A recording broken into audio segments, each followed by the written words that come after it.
नमस्कार, ज्योतिष परामर्श केंद्र जागेश्वर धाम के YouTube चैनल पर आपका स्वागत है। मैं हूं ज्योतिषी भुवन चंद्र पांडे। प्रिय दर्शकों, आपकी जन्म कुंडली में ग्रह अच्छा है या बुरा यह कोई मायने नहीं रखता है, बल्कि यह मायने रखता है कि भाव आपकी जन्म कुंडली में अच्छा बुरा फल दे रहा है या नहीं दे रहा है।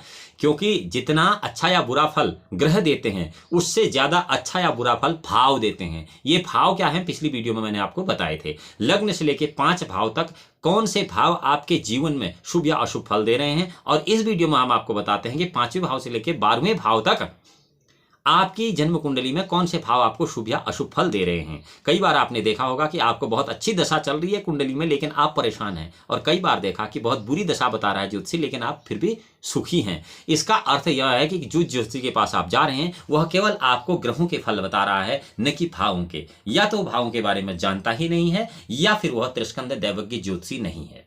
इसलिए आप ठगी के शिकार भी होते हैं, और आप गाये बगाए उल्टी सीधी पूजाएं भी कराते हैं। इसलिए आपको मेरा प्रयोजन मात्र यह है कि आप ज्योतिषियों की ठगी से बचें और भावों के फल को भी जानें कि भाव आपके जीवन में क्या शुभाशुभ फल देते हैं।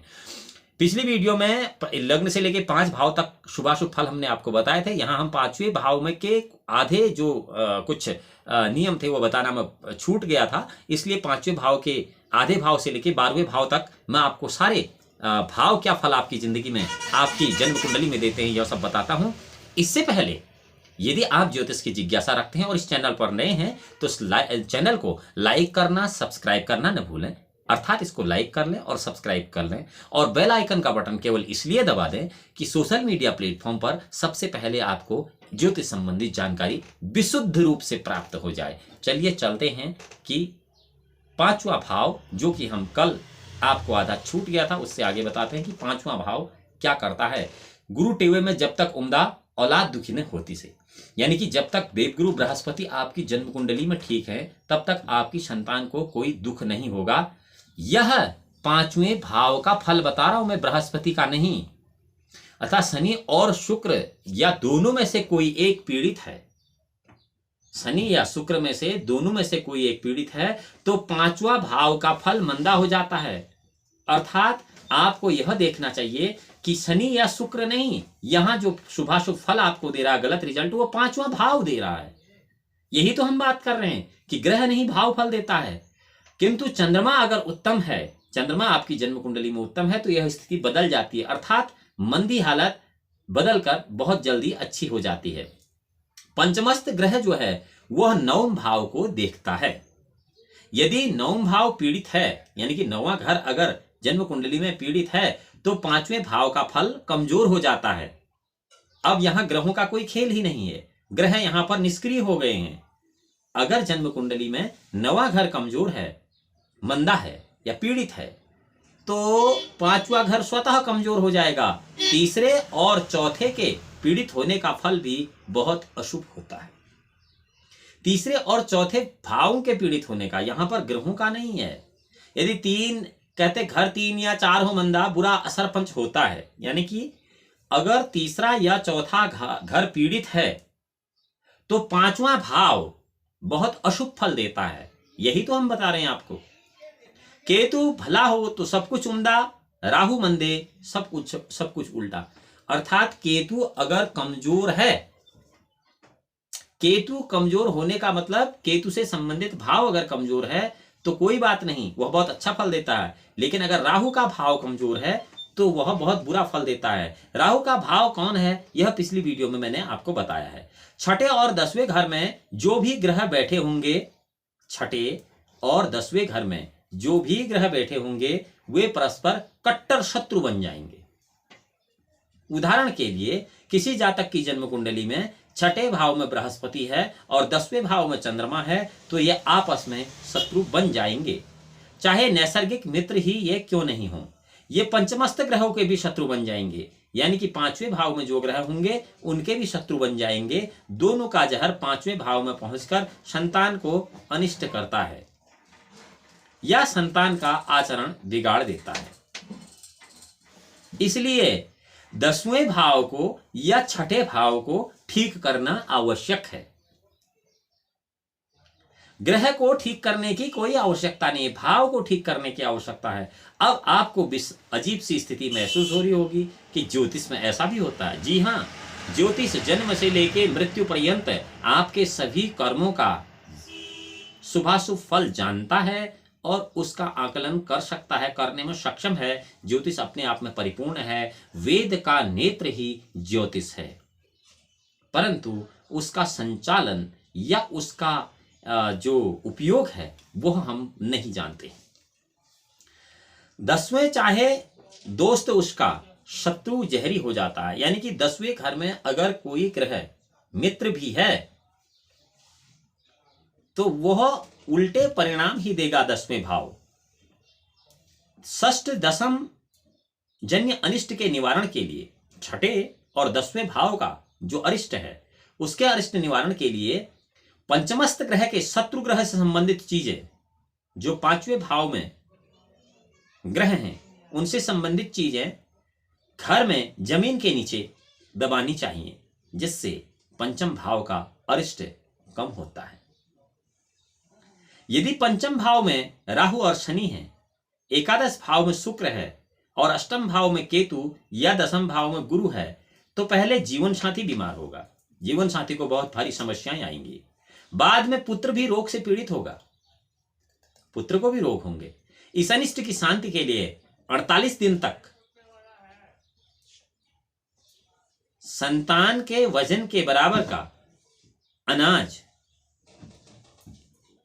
एक बार तोल लें और उसकी रोटी बनाकर 48 दिन तक लगातार कुत्तों को भोजन कराएं वो रोटियां। तो इससे क्या होगा कि जो पुत्र को होने वाले जो अनिष्ट हैं वो अपने आप ही स्वतः ही खत्म हो जाएंगे। यह है आपके पंचम भाव को ठीक करने का उपाय। यहां पर हम ग्रहों की बात कतई नहीं कर रहे हैं, बल्कि भावों की बात कर रहे हैं। अब ये तो था पिछले वीडियो में, इतना छूट गया था 5वें भाव के लिए उपाय बताना, इसलिए हमने ये बताया। अब हम आपको बताते हैं छठे भाव का। छठा भाव क्या है जन्म कुंडली में? छठे भाव को ऋण रोग शत्रु का भाव तो कहते ही कहते हैं, फिर भी छठे भाव को पाताल की दुनिया कहते हैं, रहम का खजाना कहते हैं और खुफिया मदद कहा गया है छठे भाव को। मां बाप और ससुराल के संबंध का विचार भी छठे भाव से किया जाता है, माता पिता का भी। छठे भाव का स्वामी बुध और कारक केतु माना गया है ज्योतिष में। दूसरे और आठवें भाव की स्थिति, दूसरे और आठवें भाव की स्थिति अनिवार्य रूप से विचार करनी चाहिए, क्योंकि ये तीनों भाव दृष्टि स्थिति पर अनिवार्य रूप से छठे भाव को कहीं न कहीं से अपने साथ जकड़े रहते हैं, घनिष्ठ रूप से ये जुड़े रहते हैं। तो आठवें भाव में बैठे हुए ग्रह दूसरे भाव को देखते हैं, दूसरे भाव में बैठे हुए ग्रह छठे भाव को देखते हैं। इस प्रकार आठवें भाव की अलामत दूसरे में और दूसरे की अलामत छठे में पहुंच जाती है, यानी कि जो आठवें भाव का अरिष्ट है वह दूसरे भाव में चला जाता है और दूसरे भाव का जो अरिष्ट है वह छठे भाव में चला जाता है। शनिदेव छठे घर में बैठकर दूसरे घर को विपरीत दृष्टि से देखने लगते हैं। यहाँ आपको ज्योतिष की दृष्टियों के बारे में तो सबको पता होगा कि लाभ तृतीयम चरणेन पश्येत ग्रहश्च चतुर्थ दशम दलेनः तथा तृतीयश्च चरणे त्रिकोणम संपूर्ण दृष्टिया निज सप्तम योजः। परंतु मैं यहाँ पर आपको विपरीत दृष्टि के बारे में बता रहा हूँ, उल्टी दृष्टि, वक्र दृष्टि। जब ग्रह वक्र गति से चलता है तो क्या उसकी वक्र दृष्टि नहीं होती है? होती है, लेकिन हम लकीर के फकीर हैं। हम यूट्यूब चैनलों और फेसबुकों पर कुछ ऐसा बताते हैं जो कंप्यूटर से देखते हैं और लोगों को बताते हैं। न हम स्वयं सही होते हैं, न दूसरों को हम सही राय दे सकते हैं। दूसरे भाव को छठा भाव बर्बाद, छठे भाव को दूसरा भाव बर्बाद कर देता है, दूसरे भाव को आठवां भाव बर्बाद कर देता है। अतः छठे की जो अलामत है वह 12वें भाव में भी चली जाती है। छठा भाव 12वें को भी देखता है, तो छठा भाव 12वें भाव को बर्बाद कर देता है। हम यहां पर ग्रहों की बात नहीं बल्कि भावों की बात कर रहे हैं। षष्ठस्थ ग्रह उस भाव के फल को प्रभावित करता है। छठे भाव का ग्रह उस भाव के ग्रह को प्रभावित करता है या उस भाव के फल को प्रभावित करता है जिसमें बुध, केतु और शुक्र बैठे होते हैं। यह हमेशा ध्यान रखना चाहिए। छठा भाव कर देता है यह काम। आप केवल ग्रहों को देख रहे हैं, जबकि यहां बिगाड़ रहा होता खेल भाव। छठा भाव किसको किसको बिगाड़ देता है? बुध, केतु, शुक्र, इन सब को प्रभावित कर देता है छठा भाव। अगर छठा भाव पापी है, गलत है तो शुक्र बुध केतु तीनों को चौपट कर देता है। छठे भाव में बुध या केतु बैठे हैं तो इस भाव पर दुष्ट ग्रहों का प्रभाव ज्यादा पड़ता है, क्योंकि छठा भाव इन दोनों ग्रहों के लिए उच्च का स्थान होता है, उच्च स्थान होता है। छठे भाव में सूर्य चंद्र और बृहस्पति अपना फल देते हैं, भाव का नहीं। छठे भाव में सूर्य चंद्र और बृहस्पति अपना फल देते हैं, न कि भाव का। यह आपको ध्यान रखना चाहिए। और ये ग्रह फल कहलाते हैं। यहां पर छठा भाव सूर्य चंद्र बृहस्पति के लिए अपवाद स्वरूप है, यहां पर यह भाव फल नहीं बल्कि ग्रह फल कहलाता है। अब ग्रह क्षमा कीजिए, ग्रह का फल अटल होता है, ग्रह फल को कोई नहीं टाल सकता है। यदि वह अनिष्ट हुआ तो उसका कोई निवारण होता ही नहीं है, ज्योतिष में भी। परंतु यह केवल भाव के लिए बात है।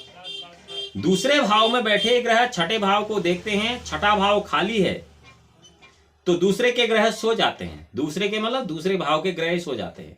छठे भाव के ग्रह 12वें भाव को देखते हैं, छठा भाव खाली होने पर 12वें भाव को के ग्रह को देखने वाला कोई नहीं, अतः 12वां भाव भी सो जाता है।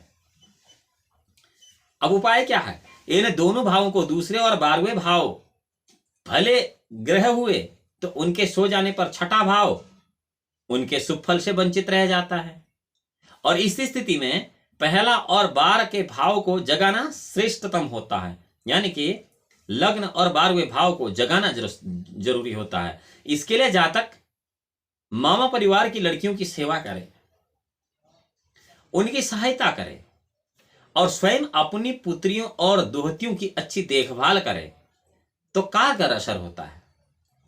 दूसरे 12वें भाव के ग्रह जागृत हो जाते हैं और छठा भाव भरपूर फल देता है।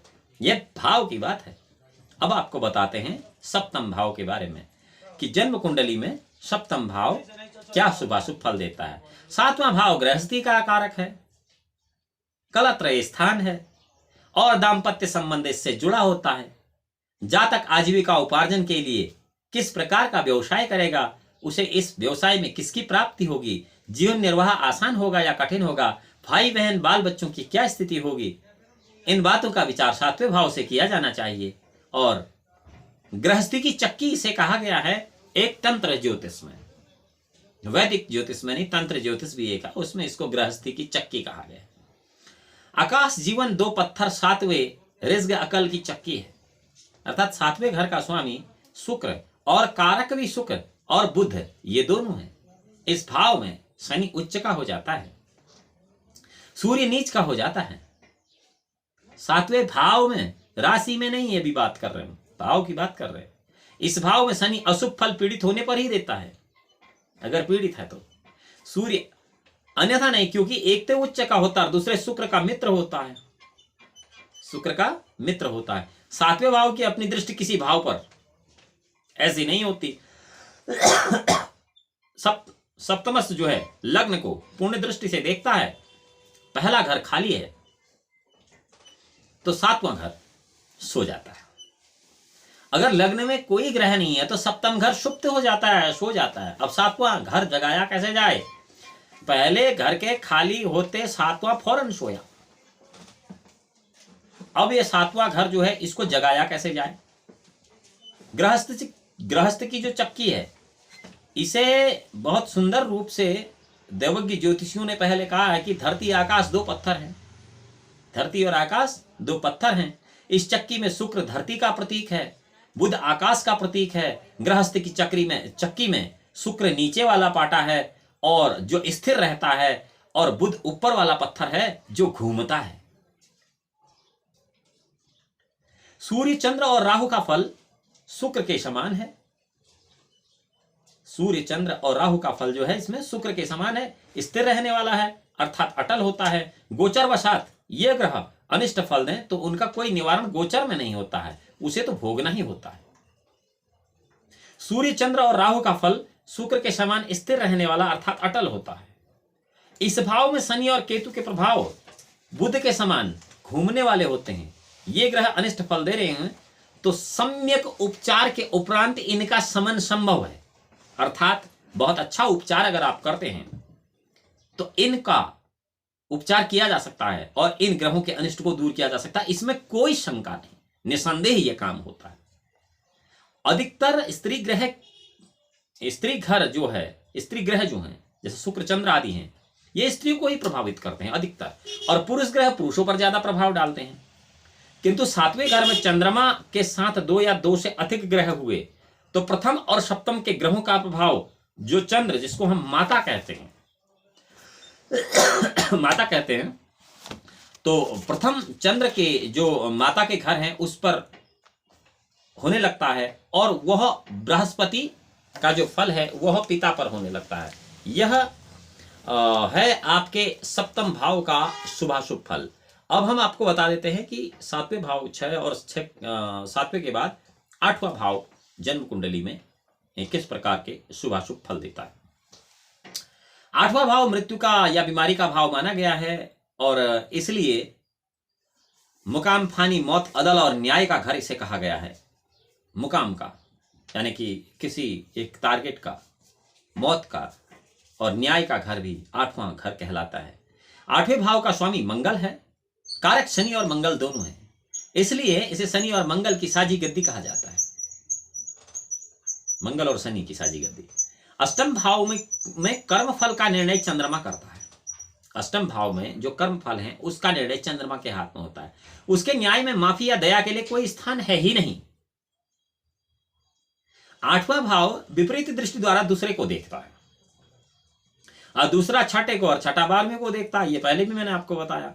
इस प्रकार 8वें के ग्रहों का प्रभाव दूसरे और छठे में होता हुआ 12वें भाव तक चला जाता है घूमते हुए, और इस प्रकार ये जब घूमता है तो 8वें भाव में बैठकर सूर्य, चंद्र, मंगल शुभ फल तो देते ही देते हैं, वे चाहे एक एक करके अकेले हों या चाहे तीनों इकट्ठे हों।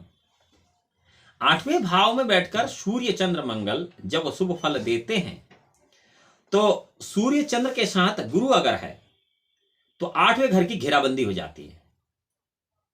सूर्य चंद्र के साथ अगर देवगुरु बृहस्पति हैं तो 8वां घर की वो घेराबंदी कर देते हैं, वे चाहे एक एक करके हों, अकेले हों या फिर तीनों इकट्ठे हों, 8वें घर को घेर के बैठ जाते हैं। सूर्य चंद्र के साथ अगर मंगल के साथ शनि मिल जाए, अष्टम भाव में चंद्र और मंगल के साथ, चंद्र मंगल के साथ अगर शनि मिल जाए तो ये क्या करता है, अनिष्ट करता ही करता है।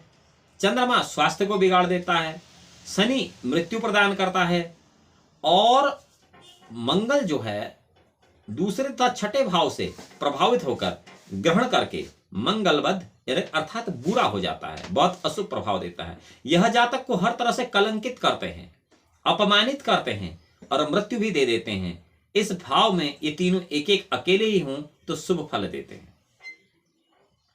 शनि के द्वितीय भाव में रहते हुए मंगल बुध 8वें घर में है तो बहुत अच्छे फल देते हैं। यह भाव के फल के चक्कर में है। छठे या आठवें भाव में कोई ग्रह अगर पीड़ित है तो अशुभ फल देता है। छठा या 8वें भाव उसका अनिष्ट द्वादश को भी प्रभावित करता है, यानी कि 12वें भाव को भी प्रभावित करता है। अतः त्रिक स्थान 6, 8, 12 का एक साथ ही आपको हमेशा विचार करना चाहिए।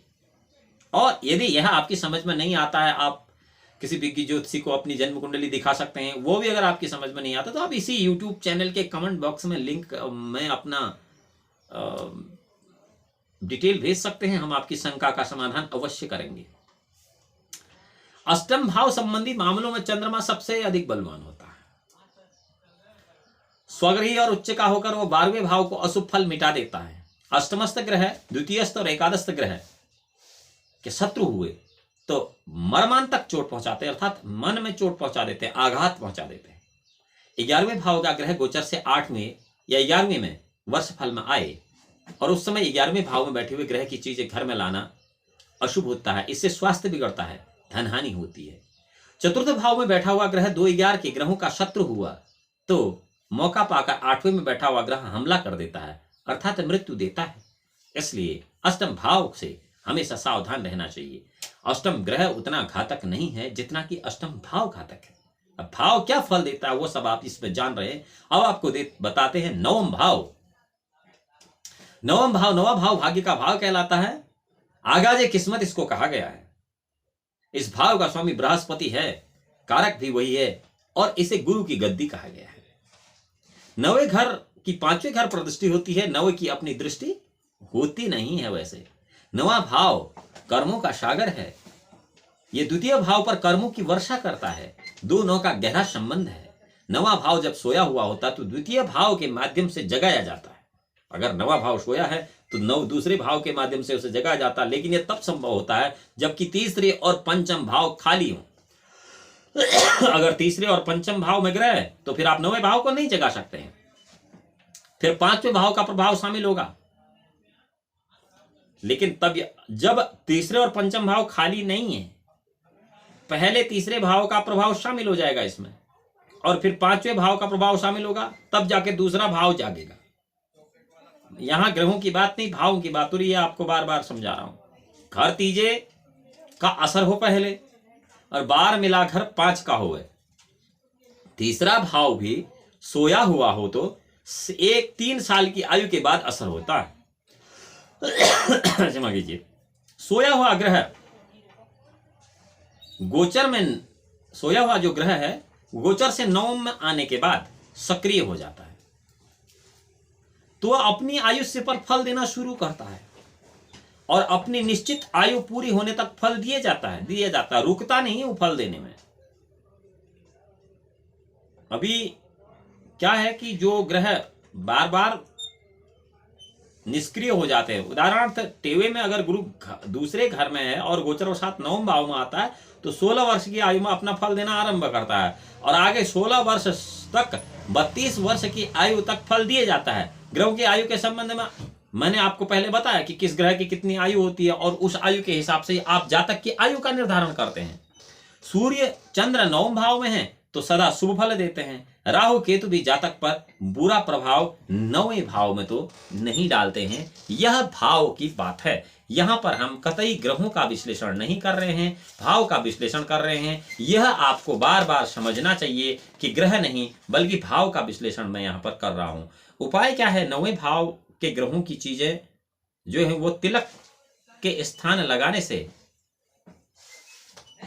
तिलक के स्थान पर लगाने से इस भाव के अनिष्ट शांत होते हैं। अर्थात आप उसे रौली में या चंदन में मिलाकर तिलक धारण कर सकते हैं, तो इससे आपका नवा भाव जागृत होगा और नवे भाव से संबंधित अनिष्ट खत्म होंगे।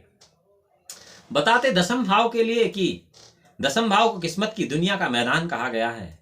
किस्मत की बुनियाद कर्म होती है। कर्म की नींव पर भाग्य का भवन खड़ा होता है, और किस्मत की बुनियाद का मैदान हुआ कर्म का क्षेत्र। ज्योतिष शास्त्र में दसम भाव को कर्म का भाव माना गया है। इस भाव का कारक शनि है, और स्वामी भी इस भाव का शनि है। मकर राशि को इसमें 10 भाव और मकर राशि ये एक रूप की गई है। इस स्थिति में मंगल उच्च का हो जाता है और गुरु नीच का माना जाता है। कोई भी ग्रह गोचर वशात नवम भाव से दसम में अगर प्रवेश करता है तो उस समय सदा अनिष्ट करता है। दसम में प्रवेश करने के बाद शक का ग्रह बन जाता है, डाउटफुल ग्रह बन जाता है, उस पर शक हो जाता है। साथ ही उसकी शक्ति दुगनी हो जाती है, वह डबल पावरफुल हो जाता है। ग्रह मंडल 9 से ही टेवे घर 10वें जब बैठा हो, 6-5वें चाहे दोस्त उसके दुगनी जहर का होता है। अर्थात उस समय निश्चित रूप से नहीं कहा जा सकता है कि ग्रह अच्छे फल देगा या अनिष्ट करेगा। इतना निश्चित है कि जो भी फल देगा दुगने वेग से देगा, अत्यंत तीव्रता से देगा। शक का ग्रह कैसा फल देता है? शक का भाव है। इस बात का अनुमान ही लगाया जा सकता है कि चंद्रमा शुभ स्थिति में है तो अच्छा फल दुगना हो सकता है। 8वां दूसरा भाव अच्छा है तो शक का ग्रह दुगना फल दे सकता है। 8वां भाव पीड़ित हुआ तो शक का ग्रह दुगना अनिष्ट कर सकता है। दसम में शत्रु ग्रह हुए तो आपस में लड़ते रहेंगे। उस स्थिति में भी फल का अनुमान चंद्रमा की स्थिति से लगाया जा सकता है। चतुर्थस्थ ग्रह चौथे भाव का ग्रह है, अगर चतुर्थी जो है वो 10वें भाव को देखता हो, 10वां खाली है तो अशुभ फल देगा। दूसरा घर खाली हुआ तो 10वां दसमस्त ग्रह हो जाएगा। घर दूजे के खाली होते 10वां फौरन सोता है, वो भी फटाफट सो जाता है। फिर राहु केतु बुध इस भाव में हमेशा शक के ग्रह होते हैं। उनका फल शनि की स्थिति पर निर्भर करता है। शनि अच्छा हुआ तो इनका फल दुगना अच्छा, और शनि मंदा हुआ तो इनका फल दुगना मंदा होगा। उपाय क्या है? अंधे और शक के ग्रहों की अनिष्ट फल के निवारण के लिए आप माता पिता से संयुक्त परिवार में रहिए और 10 कम से कम अंधे व्यक्तियों को मुफ्त में भोजन सामग्री बांटिए, तो आपका दसम भाव स्वतः जागृत हो जाएगा और दसम भाव स्वतः सुख फल देने लगेगा। एकादश भाव की बात करते हैं, इसको सबसे अधिक महत्व दिया गया है। इसे इंसानी किस्मत की बुनियाद कहा गया है। इंसानी किस्मत की बुनियाद, किस्मत बनती है दौलत से और दौलत मिलती है आय से। अतः इस प्रकार यह आय का भाव हुआ। ज्योतिष शास्त्र में एकादश भाव को आय भाव की ही संज्ञा दी गई है।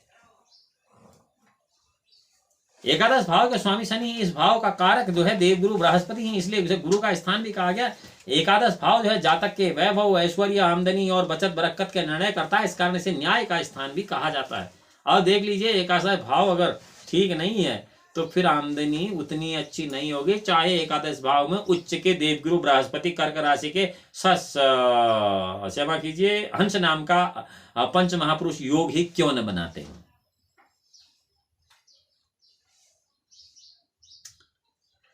एकादश पर पांचवें और तीसरे भाव की दृष्टि होती है। तीसरे भाव के खाली रहते हुए एकादश में राहु केतु बैठे हों तो शुभ फल देते हैं, परंतु तीसरा घर खाली होना चाहिए। एकादश पर पांचवें और तीसरे भाव की दृष्टि होती है। तीसरे भाव के खाली रहते ही एकादश भाव शुभ फल देता है। एकादश पर पांचवें और तीसरे भाव की दृष्टि अगर नहीं हुई, 11वें भाव में बैठे हुए ग्रह यदि अष्टमस्थ ग्रह को देखते हैं तो फल बहुत अशुभ होता है। तीसरे भाव में बृहस्पति के मित्र सूर्य, चंद्र, मंगल ग्रह बैठे हैं तो 11वें का फल हमेशा उत्तम होता है। और 11वें का फल पूरी तरह से जागता हुआ तब होता है जब तीसरे और पहले दोनों में कोई न कोई ग्रह बैठा हो। तीसरे भाव में केतु और शुक्र हो तब भी 11वां भाव उत्तम फल देता है। केतु 11वें में हो तो चंद्रमा के फल को नष्ट कर देता है। केतु अगर 11वें में हो तो चंद्रमा के फल को नष्ट कर देता है। और जैसे ही चंद्रमा का फल नष्ट होगा तो राहु 11वें में अगर है तो गुरु के फल को नष्ट कर देगा। और गुरु 11वें घर में है तो राहु के फल को नष्ट कर देगा। अर्थात अगर राहु किसी आदमी के एकादश भाव में है तो देवगुरु बृहस्पति के फलों को नष्ट कर देगा। ऐसी स्थिति में क्या होगा? आदमी न तो दयालु होगा, न ही धार्मिक होगा, बस वह केवल अपना स्वार्थ साधने के लिए कुछ भी करने को तैयार होगा। केतु शुभ फल देने की स्थिति में 11वें में है और 5वें घर में जो है चंद्रमा, केवल केतु ही एक ऐसा है जो 11वें भाव में शुभ फल देता है और 5वें घर में चंद्रमा 5वें भाव में शुभ फल देगा। अब क्योंकि 11वें भाव में अगर राहु गुरु के जो शुभ फल है उनका नाश कर दे रहा है और 11वें भाव में ही केतु जो है चंद्रमा के शुभ फलों का नाश कर दे रहा है, तो यहां हमने पहले आपको भी कहा था कि चंद्रमा और गुरु अगर छठे और 10वें भाव में हैं, पहले आपको बताया था कि वो चंद्रमा और गुरु छठे और 10वें भाव में हैं तो आपस में कट्टर शत्रु हो जाते हैं। और बृहस्पति नहीं है तो फल की सुख क्षमता 11 गुना बढ़ जाती है। उपाय क्या है इस सबका? 11वें भाव के लिए उपाय है अष्टम और एकादश में बैठे हुए ग्रह अगर परस्पर शत्रु हैं तो केवल एकादश की चीजों पर को घर में लाना मौत को निमंत्रण देने के बराबर है। ऐसी हालत में एकादश ग्रह के मित्र की वस्तुएं भी साथ में ले आनी चाहिए अथवा ऐसे ग्रह की वस्तुएं साथ में लानी चाहिए जो एकादश ग्रह की अशुभता को शुभता में बदल दें। उदाहरण मकान बनाएं तो कुत्ता भी पालें, मशीन खरीद कर लाएं तो बच्चे के खिलौने भी लाएं। ऐसा करने से एकादश ग्रह अशुभता छोड़कर शुभ फल देगा। मैं भावों की बात कर रहा हूं, यहां केवल ग्रहों की नहीं। यहां आप ये जो वीडियो में देख रहे हैं केवल भावों के फल हैं। हालांकि बीच में ग्रहों का बहुत बड़ा संबंध इसमें आ रहा है, लेकिन बात केवल भावों की हो रही है। द्वादश भाव में चलते हैं। 12वां भाव जिसे कहते हैं कुंडली का आखिरी भाव है और एक अवतार समाप्त होकर दूसरा आरंभ होता है जहां ये उसको 12वां घर कहते हैं। यानी कि मौत के पश्चात जहां फिर जिंदा होना, जहां फिर पैदा होना है, पुनर्जन्म में जो भरोसा रखते हैं उनके लिए 12वां घर वही 12वां घर है जो पुनर्जन्म है। एक जन्म से दूजा शुरू हुए वही 12वां भाव है। वृद्धावस्था 12वां भाव है। एक इंसाफ आराम ग्रह, ख्वाब अवस्था, स्वप्नावस्था और इंसाफ का घर जो है वह 12वां भाव है। इस भाव के स्वामी गुरु और राहु हैं और कारक अकेला राहु है। इस भाव से स्त्री सुख के संबंध में विचार करना बहुत जरूरी है। यह व्यवस्था ज्योतिष शास्त्र में मेल कतई नहीं खाती है, ज्योतिष शास्त्र में कतई मेल नहीं खाती है, क्योंकि वहां तो स्त्री सुख का विचार सप्तम भाव से होता है। पर यह कैसा मामला है? यह भाव का मामला है। परंपरागत ज्योतिष के अनुसार द्वादश का कारक केतु है, जिसको हम वैदिक ज्योतिष कहते हैं, केतु है।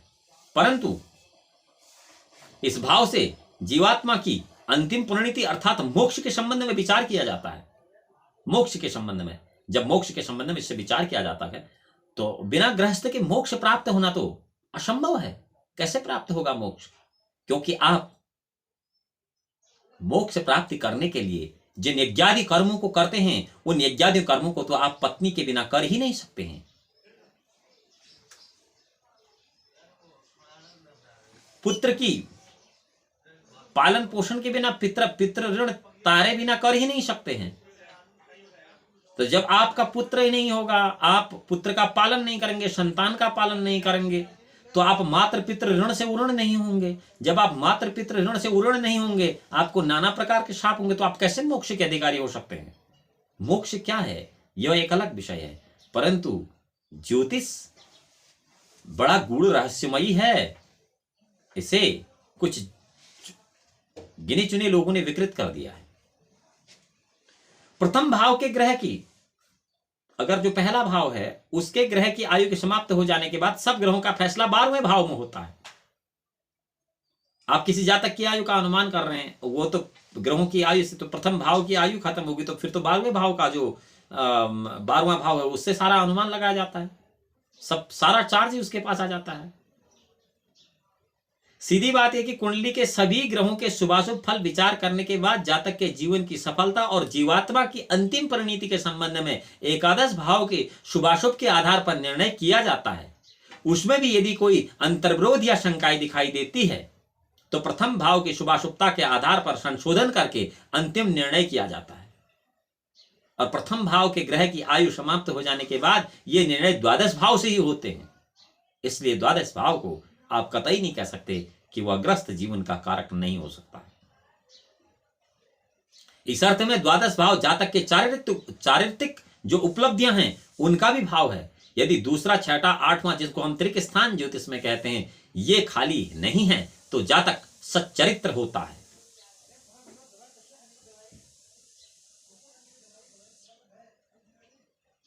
यदि जीवन को 4 भागों में विभाजित करके सम्यक अध्ययन किया जाए तो यह जाना जा सकता है कि जातक 1, 3, 4, 6, 7, 9, 10, 12 भावों के मामलों में क्या क्या उपलब्धियां हासिल करेगा। परंतु इसे कोई करे तो सही। यदि जीवन को 4 भागों में आपने बांट दिया तो 1, 3, 4, 6, 7, 9, 10, 12 भावों से आप ये उपलब्धियों के बारे में जान सकते हैं। द्वादश भाव के अनिष्ट का निवारण करने के लिए प्रथम भाव का उपचार करना आवश्यक होता है। यह ज्योतिष का सह संबंध है। यदि प्रथम भाव खाली है तो द्वितीय भाव के ग्रहों का उपचार करना चाहिए। द्वादश ग्रह से जुड़े हुए जितने भी रिश्तेदार जातक को सुख आराम देते हैं, उन रिश्तेदारों की मृत्यु के बाद उस ग्रह की वस्तुएं पास में रखने से सुख और आराम मिलता है। उदाहरणार्थ, जन्म कुंडली में 12वें भाव में बृहस्पति बैठा हो, जन्म कुंडली में 12वें भाव में बृहस्पति बैठा हो तो पिता और दादा जातक को सुख देंगे या आराम देंगे। उनके देहांत के बाद बृहस्पति की वस्तुएं उतना अच्छा आराम नहीं देंगी। दूसरा भाव खाली हो और 8वें तथा 12वें भाव में मंदा फल देने वाले ग्रह बैठे हों, कमजोर फल देने वाले ग्रह बैठे हों, तो जातक को मंदिर में जाने से भी ज्यादा नुकसान होता है, पूजा पाठ करने से ज्यादा नुकसान होता है, तीर्थ व्रत यात्रा करने से ज्यादा नुकसान होता है। ऐसा करने से अनिष्ट फल देने वाले ग्रह टकराते हैं और उनसे संबंधित रिश्तेदारों का अनिष्ट होता है। उदाहरण था, 8वें में शनि है और 12वें में बुध है। यदि दोनों टकराएंगे तो जातक के बेटी की रोशनी पर बुरा असर पड़ेगा, क्योंकि बुध बेटी का कारक है। प्रिय दर्शकों, यह नियम थे ज्योतिष के भावों के। आपको मैंने बताया लग्न से लेकर पंचम भाव तक भाव क्या फल देते हैं पिछली वीडियो में, और पंचम से 12वें भाव तक क्या फल देते हैं इस वीडियो में। आशा है यह जानकारी आपको अच्छी लगी होगी। अगली वीडियो में आपसे फिर मिलते हैं। भगवान भोलेनाथ आपका परम कल्याण करें। तब तक के लिए नमस्कार।